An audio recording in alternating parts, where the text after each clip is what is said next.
Bonjour à toutes et à tous, j'espère que vous avez passé une bonne semaine. On va bien commencer ce week-end en feuilletant le meilleur de la presse football. En France, c'est le match d'ouverture de la 12e journée de Ligue 1 qui fait les gros titres. Face à une vaillante équipe d'Ajaccio, le PSG a fait la différence en fin de match grâce à son duo Messi-Mbappé décisif. Un travail d'artiste comme le titre l'équipe ce matin. Faut avouer que le but de Messi à la 78e minute, c'est du génie. Pour le Parisien, cette victoire prouve que Mbappé et la Pulga peuvent s'entendre sur le terrain quand Neymar est absent. Christophe Galtier, lui, s'est montré très satisfait de son nouveau dispositif tactique après le match. Il a surtout encensé le tandem du soir. Enfin, le quotidien régional Corse Matin salue tout de même l'ACA qui a plié les armes à la main après une lutte de haute volée. Mais ce qui était très attendu dans nos kiosques ce matin, c'est le nouveau numéro de France Football spécial Ballon d'Or.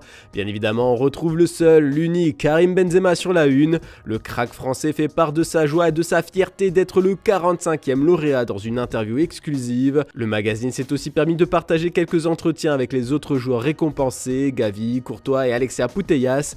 Mais bon, ce qui doit surtout vous intéresser ce matin, on ne peut pas y échapper chaque année, ce sont les votes incompréhensibles des journalistes étrangers.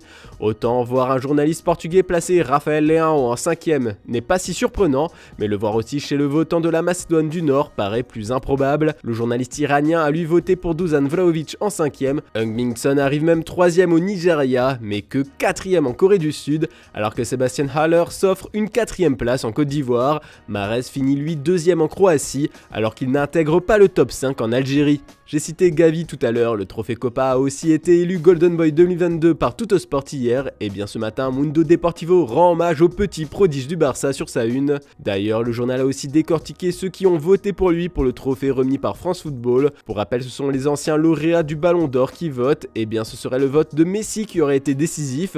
Le jeune Andalou a également reçu des votes d'anciennes légendes comme Pavel Nedved.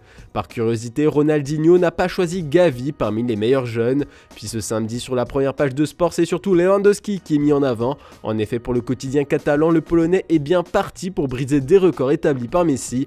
Le serial buteur a trouvé 11 fois le chemin défilé en 11 rencontres. Il est proche des débuts signés par Romario et Ronaldo phénoménaux. Le Polonais a marqué 46% des buts du Barça en championnat. Romario, à la même période, était à 54,5% et Ronaldo 36,6%. Sur ce rythme, il pourrait battre le record de Messi en championnat pour les journalistes espagnols. Il avait fait trembler les filets 50 fois lors de la Liga 2011-2012. On va partir en Italie maintenant car la Juventus enchaîne enfin les succès et ça fait la une de tous les médias du pays. Hier soir devant leur public, les Bianconeri ont écrasé l'Empoli 4-0 grâce à un doublé de Rabiot et des buts de Keane et McKennie. On peut voir le milieu américain exulter sur la première page de la Gazzetta dello Sport qui titre « Une vraie dame ». C'est la première fois de la saison que la Juve enchaîne 2 victoires en championnat, de quoi faire respirer Allegri dont le management est souvent remis en cause. Comme on peut le lire dans les pages du Corriere dello Sport, le tacticien italien a déclaré que la Juventus devient enfin une vraie équipe cette saison et ça le satisfait.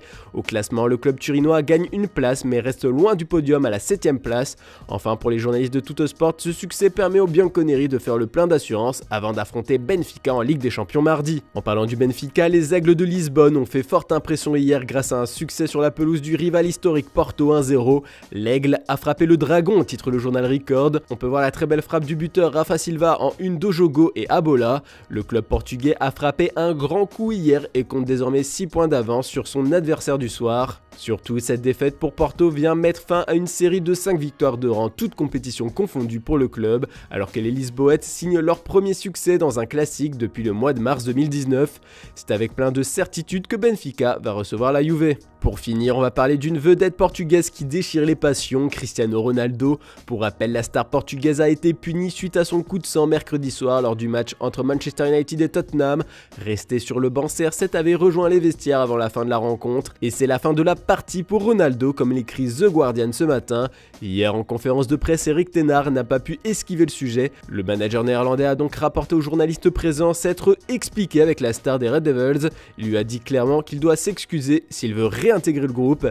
En effet, des paparazzis ont pris en photo Ronaldo en train de quitter le centre d'entraînement hier après avoir discuté avec le coach. Le Daily Mirror se moque un peu de la situation avec un titre qui met en avant le côté enfantin des demandes de ten Hag. Dis pardon Rooney. Enfin, pour conclure le tout, The Manchester Evening News le met bien en avant. Erik ten Hag ne retourne pas sa veste, mais assure toujours compter sur le quintuple Ballon d'Or pour le reste de la saison. Il reste un joueur important dans l'équipe, a-t-il avoué. Puis pour être bien complet sur les dernières infos à Manchester, mais cette fois des Citizens, on apprend que le clan Haaland fait grimper la cote d'Erling. Lors d'un entretien accordé à Sky Sport, Rafaela Pimenta, l'agent du joueur, a prédit un transfert à 1 milliard d'euros pour Erling Haaland. Si on regarde la valeur de son image, de son impact sur le marché, il sera le premier joueur à atteindre près d'1 milliard d'euros lors d'un transfert, a estimé la représentante du Cyborg. Impossible d'imaginer encore quel club sera capable de mettre autant sur la table. Le Real Madrid rêve de recruter Haaland dans quelques années, mais seule une superpuissance économique pourrait se l'offrir pour un chiffre avec 9-0. Voilà, c'est tout pour ce samedi, on se retrouve demain matin pour une nouvelle revue de presse. Bonne journée à toutes et à tous.